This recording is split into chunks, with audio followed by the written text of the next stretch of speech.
I don't stare down the pitcher, I do, but I like to stare down the coach. All right, girls, go out there and dislocate your shoulder. You'll be a better hitter. I really look at that as an opportunity for the girls to connect. In softball, what is the true definition of a baller? Well, let's find out.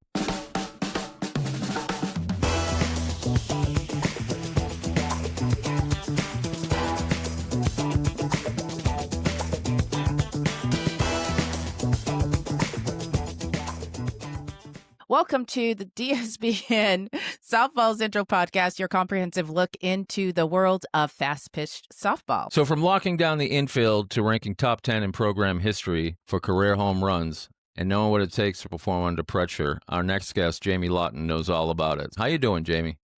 Great. Thank you guys for having me on here. We're super very excited. excited. We're very excited to talk to you as well. So the first thing I wanted to ask you was about the Indiana State game where you had a couple of doubles and you drove in 6 runs and you ended up splitting the series. What was your mindset like going into the batter's box at those at-bats?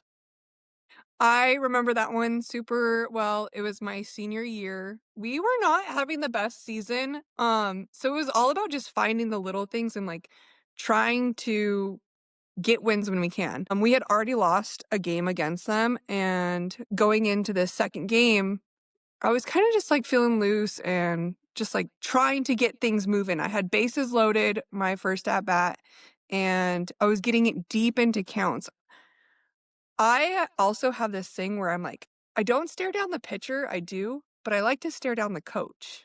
Oh. And I feel like this internal battle with them, and I really remember just having a really good internal battle with the coach. And I know he was like talking during the whole thing too.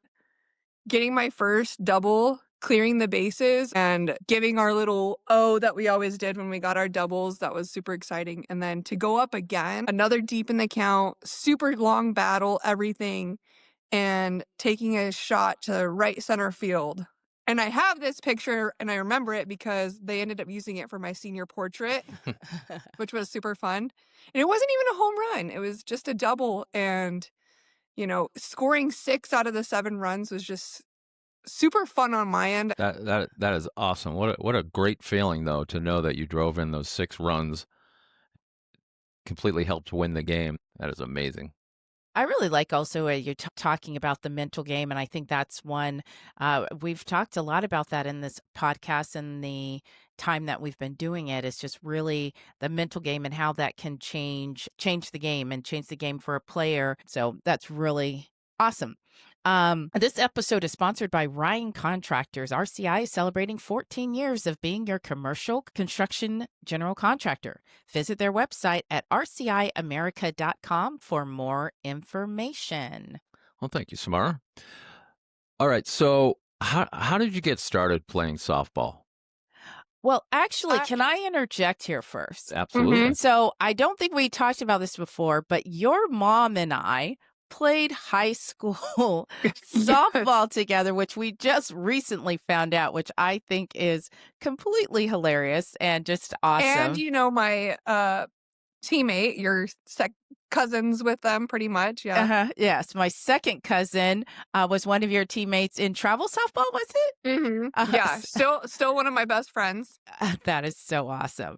So I always tell the girls, you're softball sisters and softball sisters forever. And this world of softball is so small. So, but back to the question, Rob was. No, you wanted to talk about you. I understand. That's great. How did you get started? When did you start like picking up a ball? So I had 2 older sisters who played softball. My mom played softball as well. My dad played baseball. So when I was like 4 years old, we would play catch in the backyard. I'd followed after my sisters. Yeah, at 8 years old, we started playing club, and my dad was helping coach that. He was the assistant coach, and so it just took off from there, and live, breathe, died it, sweat, everything, tears, and now I'm still coaching and still living in it because softball is life. It's more than just a game. Yeah, absolutely true. The thing that I took out of there that caught me by surprise, you started playing club at 8 years old? That is Yes. amazing. Yeah. Wow. That's Yes. awesome. My sisters were already like 10, 12, and they had kinda started doing club, and so, um, I don't really know how my dad started the club with, the other head coach, Mhm. um, but it all happened, and that team, we actually like 90% of those girls ended up going D1 from that 10U team. Wow, that's Yes. awesome. That's awesome, and that's a testament to your father and that other coach, obviously, building those fundamentals at a young age. Do you remember playing your first, game at shortstop? Were you always a shortstop? How did that start? I was not always a shortstop. I actually pitched and caught up until my freshman year of high school, and I really enjoyed hitting. Back then, hitting and pitching were not always a combo of things. I Mhm. also had an older sister who was 6 foot plus, and I am only 5'6". And so I kind of put in my mind, I had the bad Mhm. mentality of myself that I didn't think I had it in me to continue pitching. And so I moved over to shortstop, which I always kind of played shortstop as like a secondary to pitching and catching because I would literally hop innings from pitching to catching. And then that's when I was like, you know what? I don't want to pitch anymore. I'm just done. And went to shortstop. Loved it. And I felt like I was involved in every single play almost just as much as pitching and catching was because I was involved in every play there. Right. Well, it's I guess it's good to play the positions because then your softball IQ increases because you know a different position. There's different things that go on that you got to be ready for. That is something I wish I would have done more of because I only really ever pitched, caught, and played shortstop. Mhm. When I got to college, I was a utility player because I was athletic enough to it, and you could put me anywhere. I knew where to go.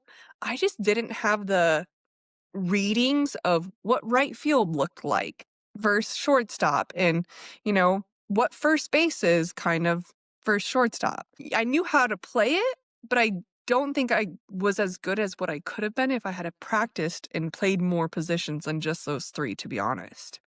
Well, no, that makes sense. I think a lot of kids today get pigeonholed into being, okay, you play first base. That's it. You have to learn everything you can Mhm. about first base, and then all of a sudden they need someone in the outfield, and they're lost. you Yep. know. But I think it's good to play all the positions, and then you can specialize in one. You can say, I like being a catcher. Well, that's great. I know you like being a catcher, but you also should, try out right field and second base as well, um, Yeah. because that just Sometimes the injuries happen too. hmm And Mhm. guess what? You're not going to let that injury stop you from playing. There's other options. right, and then you seem like you'd be a little bit more recruitable too if you know all these Mhm. different things. I was gonna say that it could be a deterrent, or, an opportunity because, yeah, I am a utility player. I play outfield, I play infield, I catch, and being able to play multiple, positions. Which kind of leads me into the next question. Was there a moment or when did you know it clicked that you were good enough to take this thing to D1 and it would help you with your schooling and all that? But was there like a particular time in your life where you went, you know what? I think I can take this all the way. Honestly, from a young age, I knew I wanted to play in college, but there were times when I wanted to quit that I didn't think I was good enough for Mm. college. That was always my end goal. Like, I wanted to play in college. Like, regardless of what it is, I'm going there. I needed a full ride. I had to. I wasn't gonna go to a school that didn't offer me a full ride, just I financially couldn't afford that, and so, like, that was my end goal, like, I knew I wanted to go to college. There were times when I wanted to quit because I didn't think I was good enough. I think when it really finally clicked was my junior year of high school. I was like, "I feel like I am good enough, like, there are other girls that are committing, and Mhm. I should be committing too. I should be going to better schools than them kind of thing. Like you do start to compare yourself. And that's where I feel like it's good mentality, bad mentality, it's motivation. For me, it was a click, a moment that clicked like, yeah, I can do this. I can do better than this. But then I did start to panic because I was like, wait, why have I not committed somewhere like these other girls.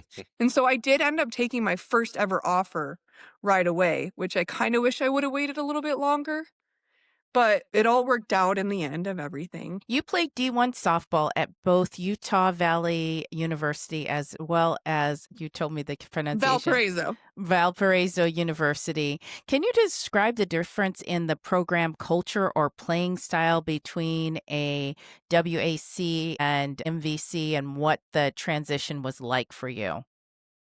So UVU, we actually had a roster of like 25 girls, and it was a very kind of like cutthroat. There was like, I want to say 7 to 8 of those were walk-ons, Wow. and very large team. There was a lot of disconnect, and part of the reason why I transferred was not the best environment to be around. And the university, I feel like, didn't support their athletes as much as they probably could have. It just, there was a lot of disconnect and didn't feel like a family like most teams do, especially coming from club. And a lot of those girls I had literally grown up with. And so that was also kind of something. So when I did transfer to Valpo, a smaller D1, we only had a roster of 18, 20, it was a lot smaller, and we did so many things together inside and outside of softball. We were all about being a family, all about being together. The coaches did lots of team bonding things to really try and get us together, and that was a huge difference. MVC and WAC, we played everywhere and played big colleges no matter what. So when I went and played in the WAC conference, you're playing New Mexico State, GCU, all these other good, really, really good schools.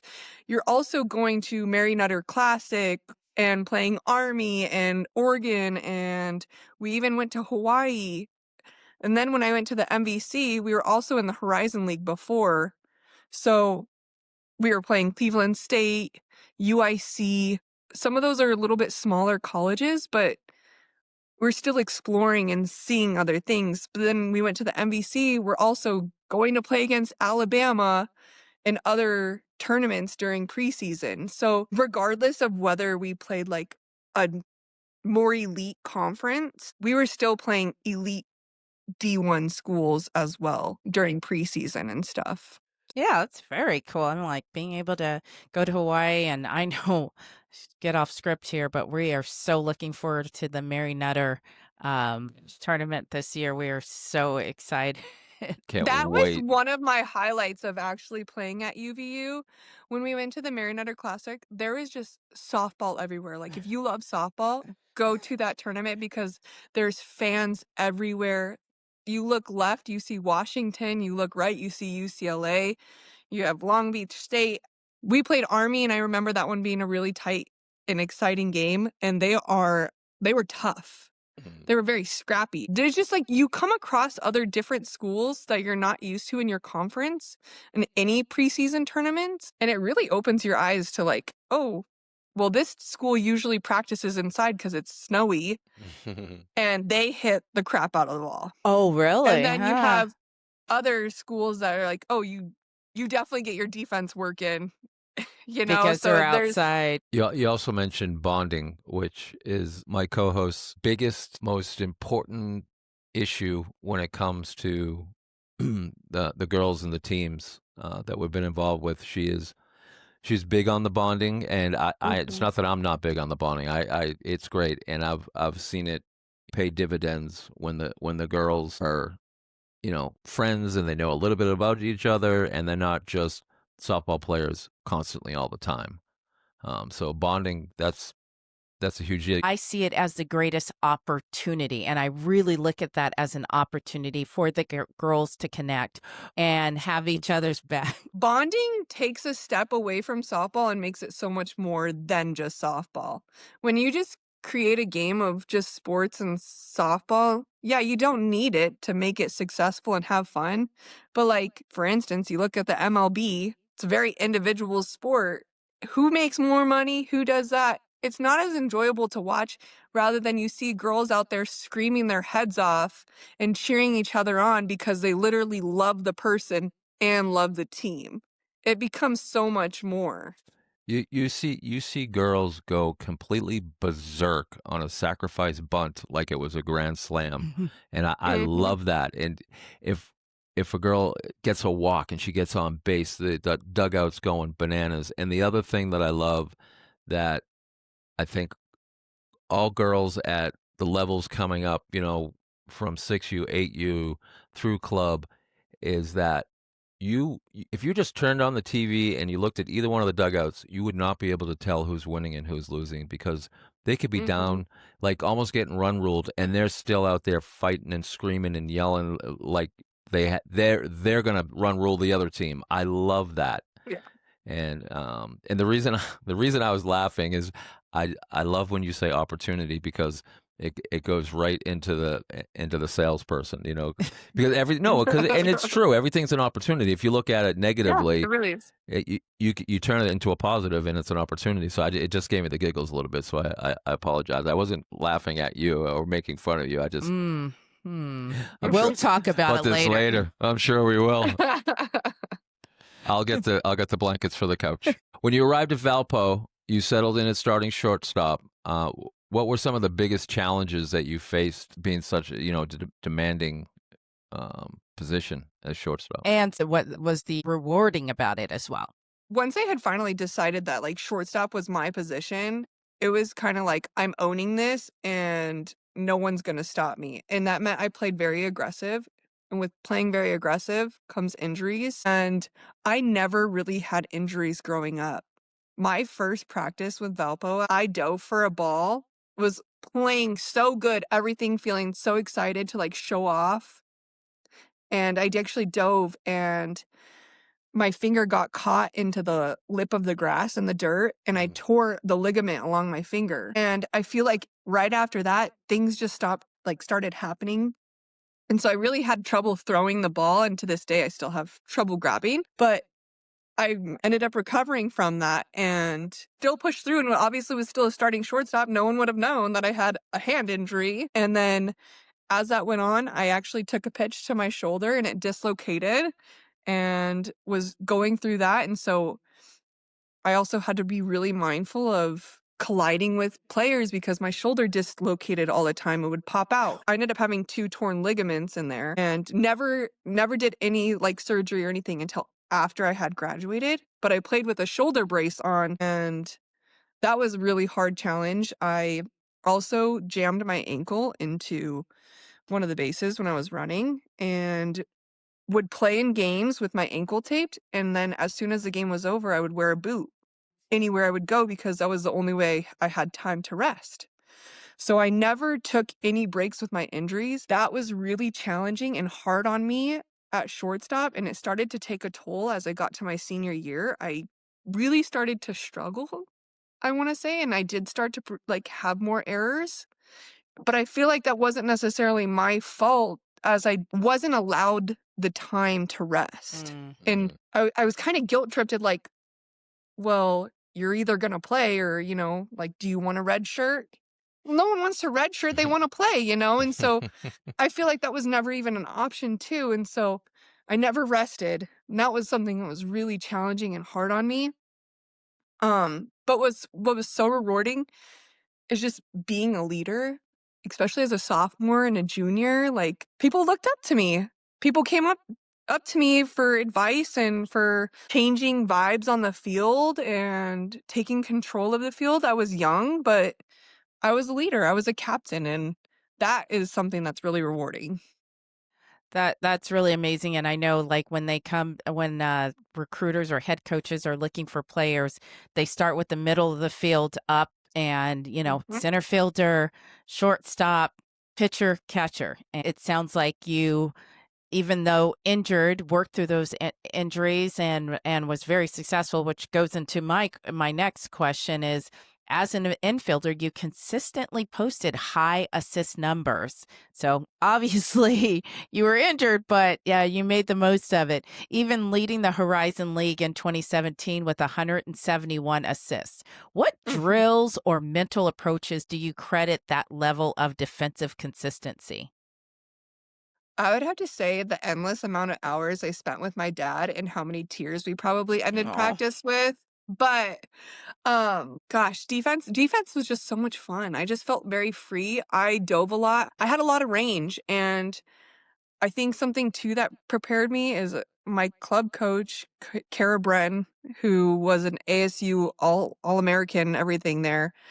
She was a shortstop growing up, and she gave me so much mentality and so much preparedness going into it that I felt like just I was always good with defense. And it did start to go down again as I went towards senior year because I wasn't able to move as much as I wanted to. I also have to give a lot of credit to my pitchers, though, for giving me so many ground balls. So you mentioned the leadership role. Did you have like a philosophy on guiding the younger players? Was there like, like a word of wisdom or anything? How did you go about, freshmen coming in and you can see that they're probably a little nervous. How did you approach that?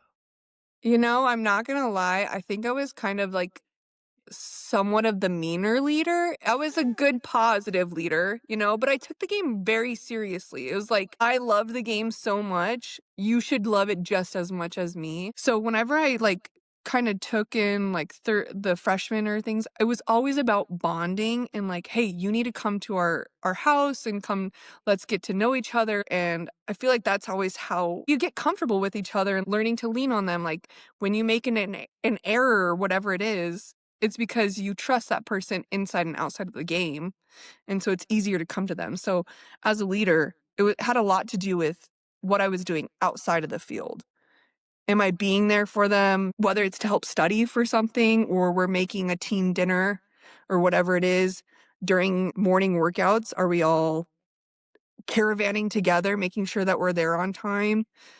All that type of stuff. Like, those were all little bonding moments that carried into making sure that they trusted you on the field as well. You led Valpo in home runs and RBIs in 2018 with 11 homers and 30 RBIs. What clicked for you offensively that season to elevate your power production? So during that time, I had really hurt my shoulder. And so I could not swing at anything high or swing and miss.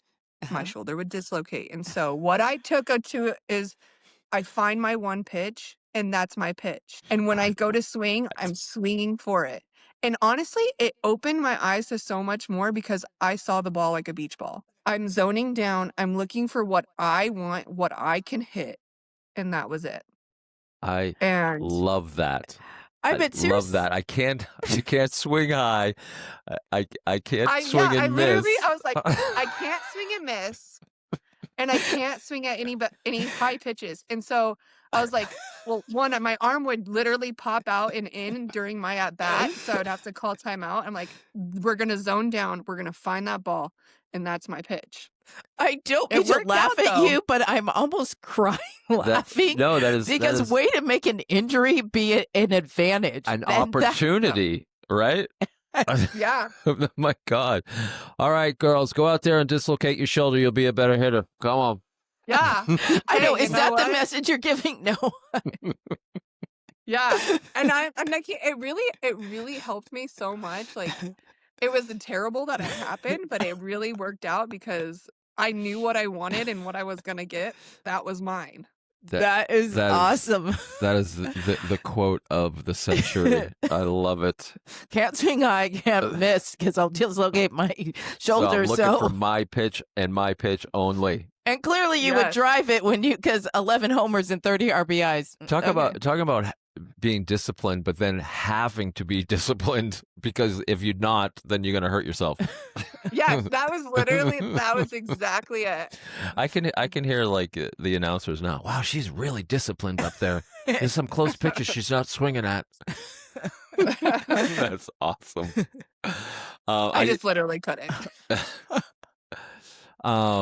So you played in a lot of big games, and we kind of touched on this at the beginning about your plate approach and what that performance felt like.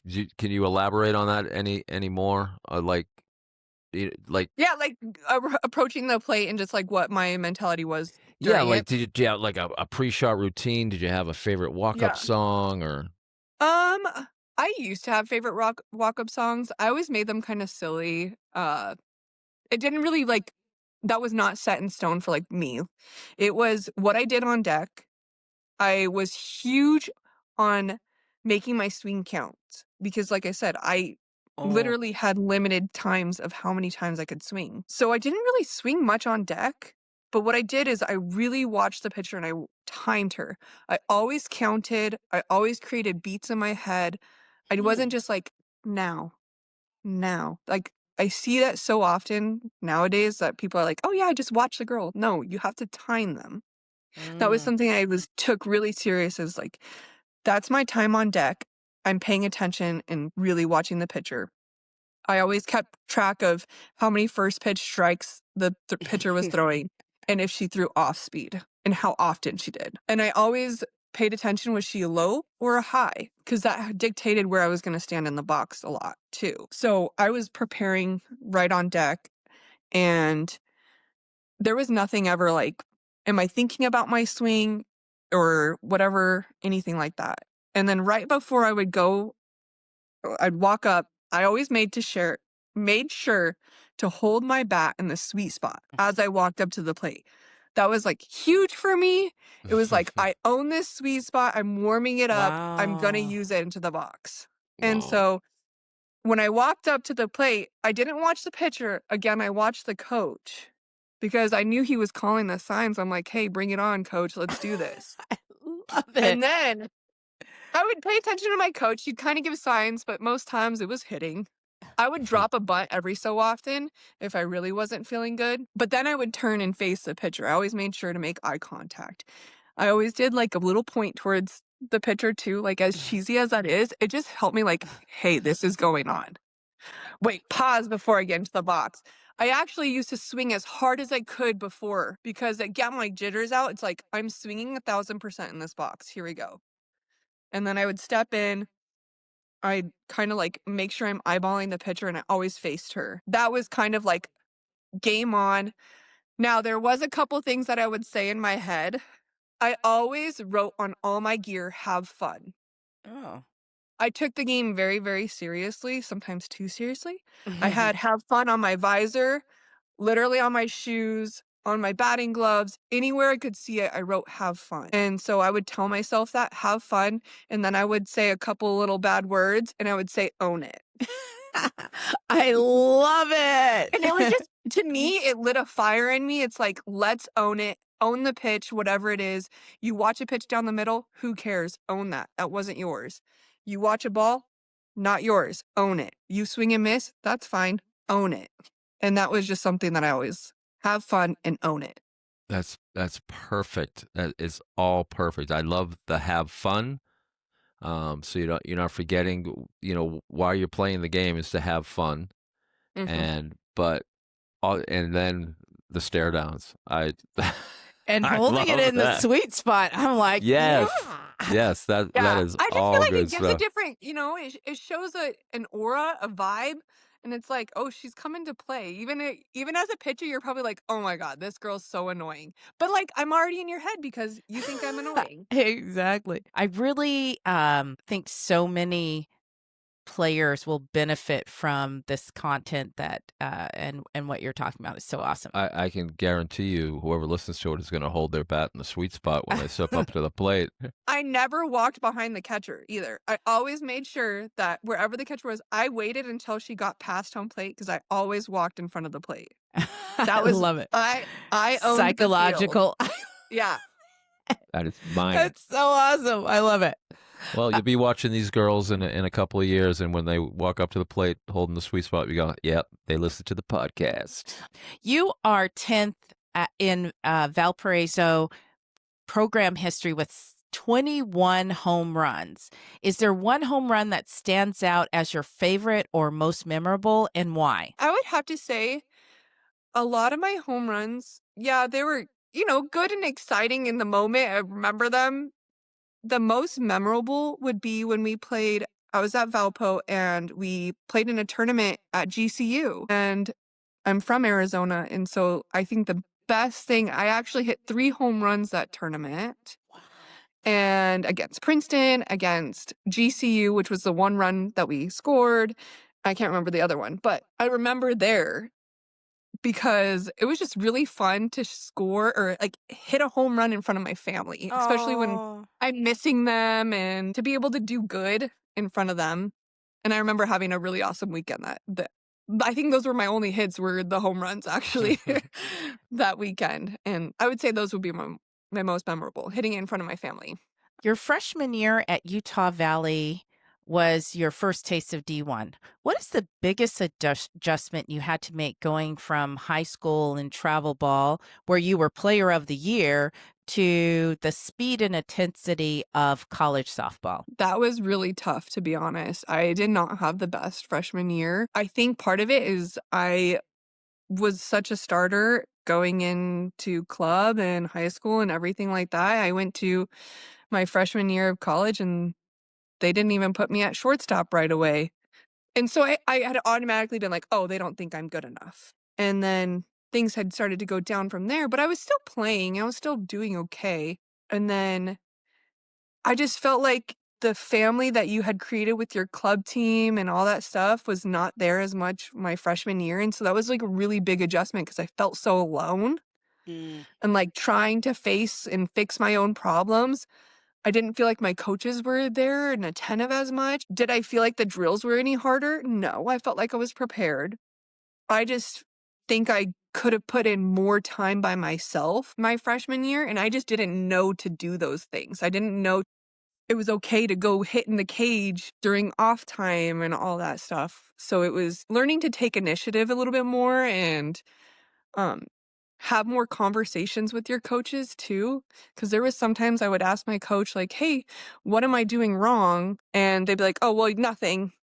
And so that's when I started to figure out like maybe this school isn't for me, and so that's where there was some controversy things. So mentality wise, like what I think I could have prepared better was being more independent as a Okay. player. I love that. So speaking of mentality, one of the biggest differences with the D1 athlete is being able to not beat themselves up as much when they make a mistake and to get out of it quicker, have a bad Mhm. memory, as they say. Count to three and it's over and on to the next play. Do you have any techniques that you like to use, whether it was back in college or now that you kind of teach the girls that you Yeah. coach? Yeah, I always say let yourself feel angry. Let yourself feel frustrated. I felt like when I was growing up, it was like, don't feel that. You need to get over it. Get over it. Be done with it. Da da da da da. It wasn't time to like, no one let you feel your emotions and whatnot. And so I always teach people let others have space. Don't feel like you have to give them a high five right away, but also as a player, learn how to drop it. And so something I always like to teach is for me, I always picked up the dirt and tossed it over my shoulder. And so that was like grab your emotion, get your anger, let yourself feel it. I suck, I do this, whatever it is. Okay, fine. Tell yourself that, sure. And then it's over and done. And so as a player, what I teach now is like, let yourself feel your emotion, take a deep breath, whatever it is, wash your hands, grab a drink of water, whatever, I don't know, whatever you need to do to like take a minute and then throw it away, come back in. It still needs to be within like a time frame. So, like your 3 to 5 second rule or whatever it is, let that one motion be it. And then I threw it away and move forward. I think it's hard for some girls to let go and they beat themselves up a lot. So being able to let it go, um, and whatever tool you need to use to do that, like you say, I like the dirt over the shoulder. That's pretty cool. Yeah, and I'm not gonna lie, I was that person that was like, "You need a fear in the dugout because she's coming and swinging." I was the bad mentality player. I was the one that was like, "Oh my gosh, fear her. She's coming into the dugout. She just struck out. Everybody, like, move out the way." And I honestly wish I wouldn't have done that growing up, but, like, I didn't know how to handle my emotions. I really didn't, and so that is something I really pay attention to when I'm, like, teaching girls. I'm like, "Let yourself cry. You're good. It's fine to cry, but now, you know, learn how to take it and move forward." But if you're just always like, "You need to quit doing this. You need to quit doing that," we're never gonna know how to handle it. Right. Right. And I You, feel like that's where I got my bad mentality is I just literally didn't know how to handle it. well, you also had you had a post on Facebook, and I believe it was 5 things, and it wasn't what you regretted, which I liked the way you worded it. It's what you wish you would have done or told your younger self about. And it listed the 5 things, and one of them was practice more by yourself. I think that was the Okay. number one.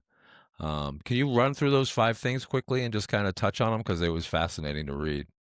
Yeah, well, one of them was practicing by myself. I practiced a lot and I was like with my dad or, with a teammate in college and things like that.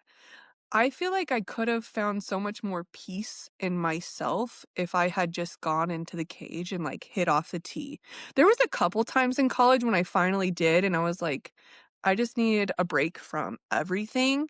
And I wouldn't hit softballs or anything. I would hit wiffle balls just with my hand Mm. and learn to slow the game down and just feel. And if I would have practiced more by myself, I feel like I would have been more patient with myself. Mm. And there was another one where I said about, I wish I didn't try to be so perfect because it's literally impossible. You can't be perfect. You can't in this game. I wish I would have been more grateful towards coaches and parents and everything like that. Like I was very thankful and I always told my parents I loved them and, all that stuff.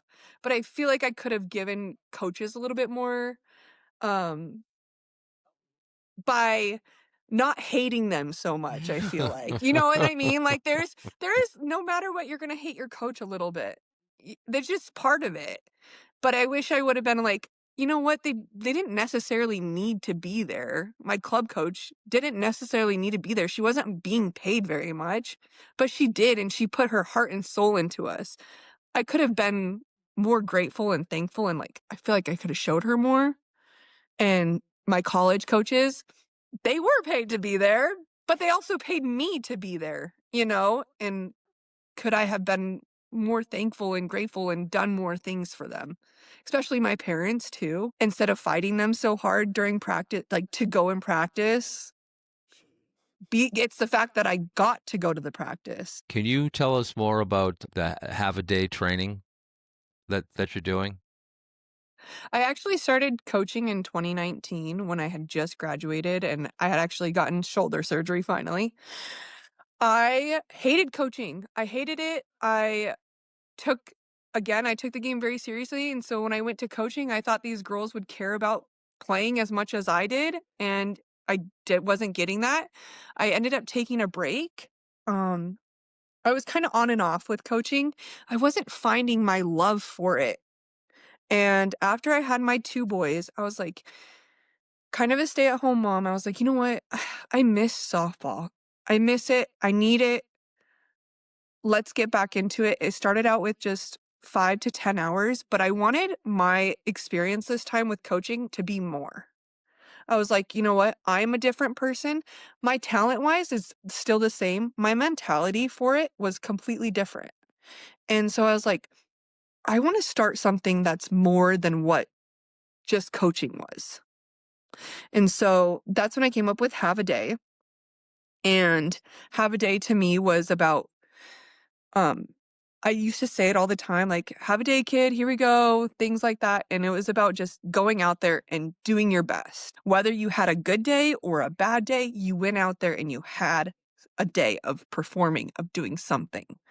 When I started it, again, it was only 5 to 10 hours, maybe lessons a week, and it's now progressed to, like, 30 hours. I have camps, I have clinics, and I have so many more things, team practices that I'm running and things like that, which is really fun and it's just been so much more. And so Have a Day, what I've kind of taken and learned from is adding more mentality to it, creating a community with these private lessons rather than just me making money. It's so much more than that.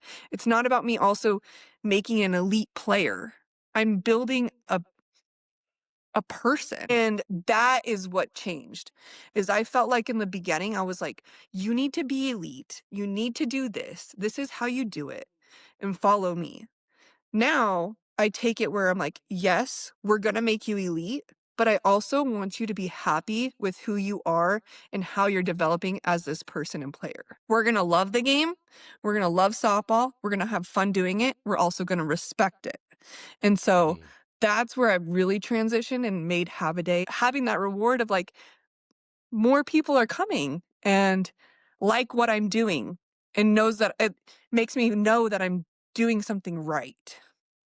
If someone wants to get a hold of you for Have a Day, how do they go about that? What's the best way for them to contact you? Well, I have my Instagram, Have a Day Training. I also have my Facebook and I have my Calendly. And so a lot of my phone number pretty much is like shared out there too, to just like, I'm here for you. Well, next question.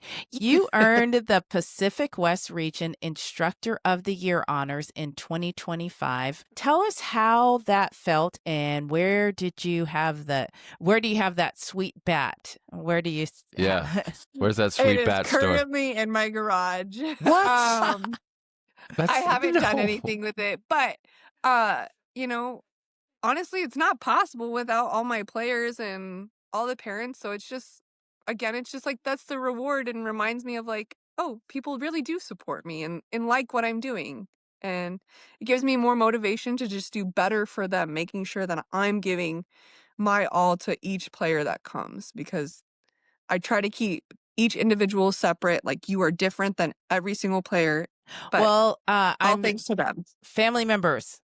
Christmas present idea. Get that in a shadow box for her so she can put it on her wall. Yeah, let's go. Yeah. Let's go. I mean, hey, I'm not gonna lie. I kind of would have been nice if it was like a usable bat. Oh, yeah. That'd Yeah, be kind but of fun. uh, I that, feel like it would really hurt if I used it though.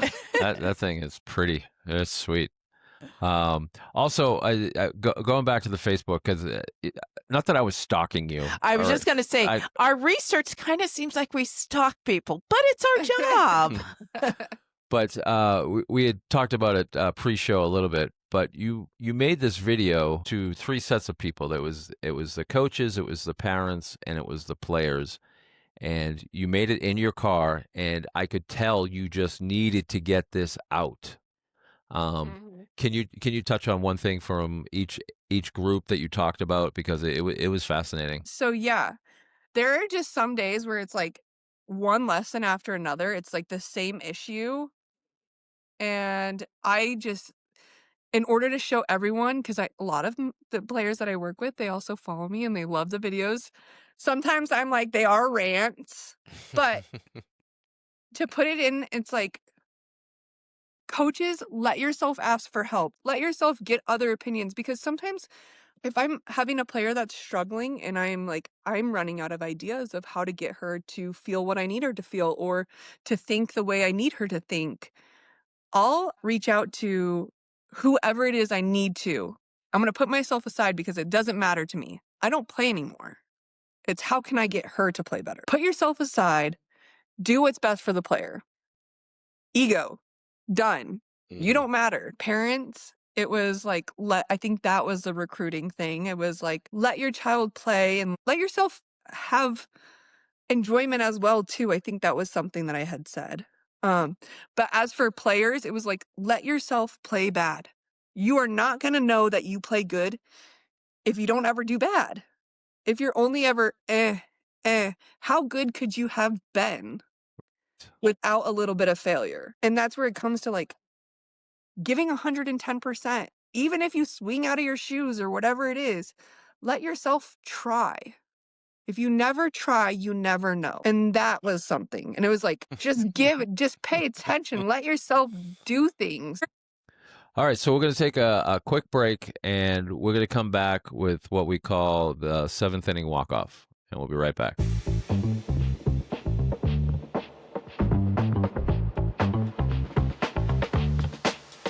Welcome back, everybody. We're going to do the 7th inning walk-off, where we ask Jaymee a series of questions, 7 questions, if you hadn't guessed, the 7th inning walk-off. That's where the name comes from. And some of them are trivia. Some of them are just opinion. The trivia questions sometimes have 2 answers, so you can get what we call an RBI. And this episode's game of 7th inning walk-off has a possibility of 8 runs. So if you answer all the trivia questions correctly, you get 8 runs, and you get a hearty thanks and a T-shirt if you win. In 2017, you had 2 multi-home run games. Can you name the the schools that you did that at. If you can name both of them, that's 2 runs. Oh, I did it at 2 schools? Yes, I know I did it at Kentucky. that is correct. There was another one time I did that. I do not remember the second time I did that in 2017. I wanna say Cleveland State? No, it was Indiana State. Oh. Yeah. So, but that was good. You get a run out of it. RBI, sacrifice bunt didn't work there for the run. So, uh, In NCAA USA softball rules, what is the maximum number of times a defensive coach is permitted to enter the playing field and conference with the pitcher in a 7-inning game before the pitcher needs to be removed? Is it 3? question 3. Softball was originally invented in 1887 as an indoor sport. The game is initially devised using what object for the ball? What did they use for a ball when they first started playing softball? Well, it was a white softball. Wasn't it a white? It was white. Well, this was back in 1887, and they were the way the story goes is that they were waiting for the score of a football game, and they were in a gym, and they decided to come up with this game, and so they took whatever that was in the room, and they made a ball and a stick. You What- know, I know this story too because I majored in sports management and you Oh. learn the history of it. Yeah, I have no idea. Okay, so it was a balled up boxing glove. Boxing glove. Okay. Yeah, and they used a broom handle for the bat. So that was I did know the broom handle. okay. Well, you know what? I'm gonna give you that run. So you have I didn't say it, but yeah, okay. no. I'm Sure. gonna give it to you because I'll you take said it right there. I'll take it. Okay, so that's 3 runs so far. What was your favorite bat you ever swung, and do you still have it? An Easton Ghost. The first model that they had, the gray one. I think I broke like 4 in college, but I never had to pay for it, so it was okay. It's okay.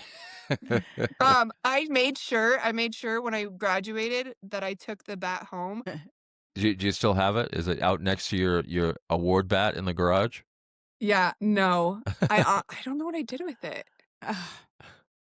Okay, so when traveling, this is question 5. When traveling to different out-of-state schools to play, would you rather fly or take the team bus? Bus. The memories you make on the bus are just something different. In NCAA softball, where is the top of the strike zone officially defined as for the batter? Is it not the shoulders? The bottom of the sternum. Oh, okay, like letters. Yeah, But bottom of the sternum, technically. I thought it was gonna. Okay. There's still an RBI. There's still an RBI. The bottom of the strike zone is Knees?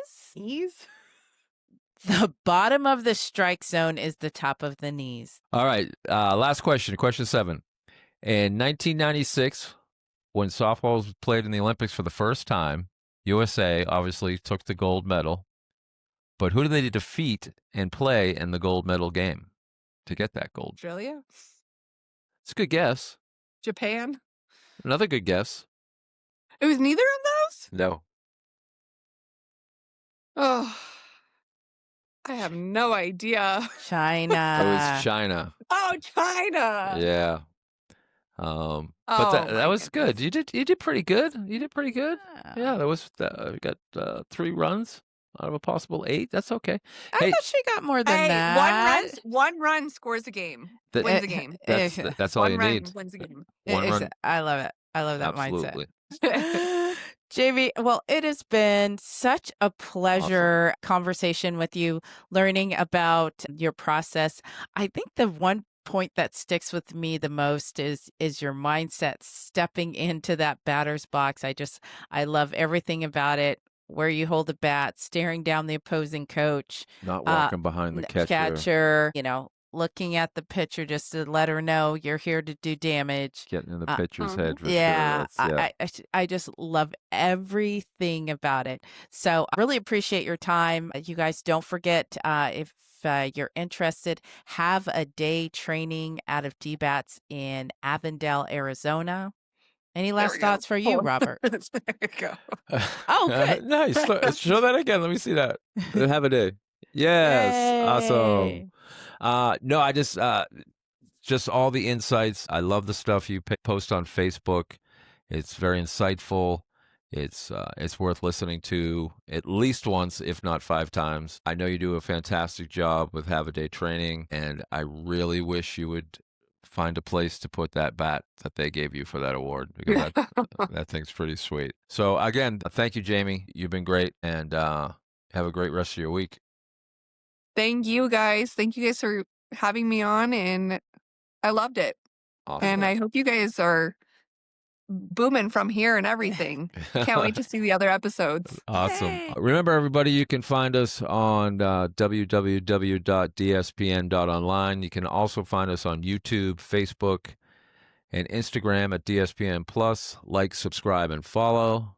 You can find this episode and all the episodes on dspn.online and wherever you get your podcasts. Thanks again to Ryan Contractors for their support and sponsorship of this podcast. So I'm Rob D. I'm Samarra. Thanks for tuning in to this episode of DSPN Softball Central Podcast. Until next time, put the ball in play. You never know what's going to happen. Ciao.